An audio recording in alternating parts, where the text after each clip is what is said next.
Gloire à vous, de retour sur TopSolid, toujours, et cette fois nous allons parler de la fonction nommer. Souvent sous-estimée, elle peut vous aider à vous organiser au-delà de servir à ceux qui font des composants de bibliothèque. Je vous ai collé à l'écran une série de points, de lignes, d'esquisses et une forme, et vous savez que je fais afficher donc le niveau et l'arrobase de la pièce, donc arrobase, identifiant unique sur TopSolid qui permet à TopSolid de rendre une pièce unique, c'est-à-dire que si vous créez deux fois une même pièce, que vous lui faites les mêmes perçages, elle aura un arrobas différent. Partant de ça, pour communiquer, TopSolid vous parle tout le temps en arrobas 27, arrobas 46 quand il y a une erreur, et vous savez que dans certains composants, et ceux qui suivent la vidéo l'ont sûrement déjà vu, on peut utiliser la fonction édition nommer pour donner un nom à un élément. Au-delà donc de servir dans ces composants, dans ces modèles pour les bibliothèques, vous pouvez nommer pour vous. Alors oui, je sais, comme ça, on se dit, bah, à quoi ça sert? Eh ben, à se repérer, hein. Donc là, par exemple, j'ai une esquisse, je vais pouvoir la nommer. Donc lui donner un petit nom, poche, évier. Du coup, mon esquisse s'appelle désormais poche évier au lieu de arrobase, je ne sais plus combien, 67, 68. L'intérêt pour moi, ça va être de venir trouver. Là, sur une seule esquisse, vous avez bien compris, ça va pas être difficile, on va pas avoir de mal à traquer si j'ai une erreur dessus. Ou même pour moi, pour pouvoir la modifier.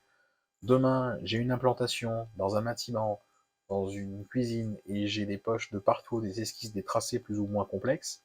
Si j'ai 15 esquisses et que je dois en retrouver une au milieu, on fait tous le même mouvement, on est d'accord, on les passe les unes après les autres, à peu près là où on se souvient l'avoir fait quand on a fait le 3D la première fois, et on prie pour trouver la bonne en cherchant à modifier. Pareil pour les points, vous placez un point, pas de problème, vous pouvez le nommer en cliquant dessus et lui donner un nom. Point décalé, pour repère, je ne sais pas quelle excuse, vous trouvez ce que vous voulez. Encore une fois, n'hésitez pas à être clair sur certains éléments, ça peut vous permettre de retrouver tout de suite à quoi ça sert. Même chose pour vos repères, donc ça c'est quelque chose qu'on a plus l'habitude de faire, nommer un repère. Pour les outils avec les anciennes méthodes où c'était imposé de le nommer FR1, aujourd'hui vous pouvez très bien nommer votre repère. Repère, travail gauche. Repère sur plan, repère sur façade, repère de positionnement des pieds, repère de ce que vous voulez, mais encore une fois, aidez-vous. Ne perdez pas de temps et augmentez vos capacités de recherche tout simplement en nommant les choses. Il est bien plus facile de retrouver une poche évier quand elle s'appelle poche évier qu'esquisse 27. Enfin, pour une pièce, on a l'habitude de la définir, donc là, moins de problème, mais sachez que même au-delà de ça, vous pouvez parfaitement virer le arrobase en faisant un édition nommée sur votre pièce, hop, et l'appeler poète. D'ailleurs, vous noterez que de la même manière, pour ceux qui utilisent, et je vous le conseille, les sous-ensembles en place, lorsque vous en créez un et vous lui donnez un nom, ça remplace le arrobase, et sa désignation sera l'élément qui était inscrit après les deux points, comme la désignation d'ailleurs standard quand vous ferez la modif en caractéristique.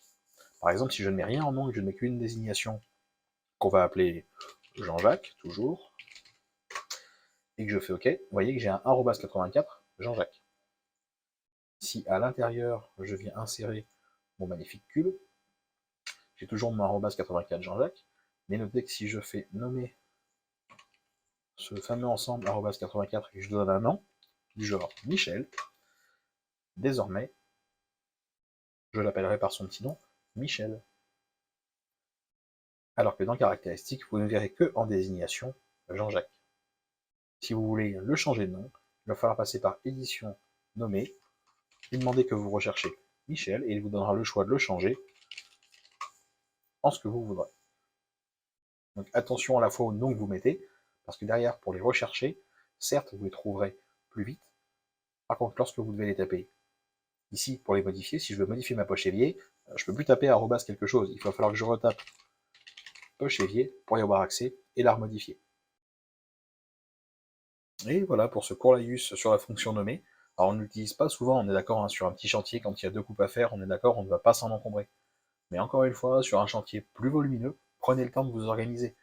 Ça ne vous choque pas d'utiliser les niveaux pour différencier vos éléments, ça ne vous choque pas de créer des sous-ensembles pour pouvoir trier vos éléments, ça ne vous choque pas d'appeler un côté gauche, parce que c'est quand même vachement plus simple à retrouver dans l'atelier, Alors ne soyez pas choqués de nommer une esquisse parce qu'elle vous permet de faire. Encore une fois, simplifiez-vous la tâche. Ne nommez pas forcément tout bêtement, mais faites ça intelligemment. Peut-être que certaines poches, vous savez qu'elles sont sujets à modification, ou qu'elles peuvent être gênantes, ou qu'elles vont être délicates et qu'elles peuvent poser souci. Nommez-les. Vous savez que vous en aurez besoin, vous savez que vous aurez le problème. Encore une fois, ne vous faites pas rouler dans la farine. Vous connaissez votre métier, vous savez ce qui vous attend, et vous savez qu'en modification, sur quoi vous prenez du temps. Ne perdez pas de temps à chercher, passez du temps sur votre métier. Voilà, et bien ma foi, bonne journée et amusez-vous bien.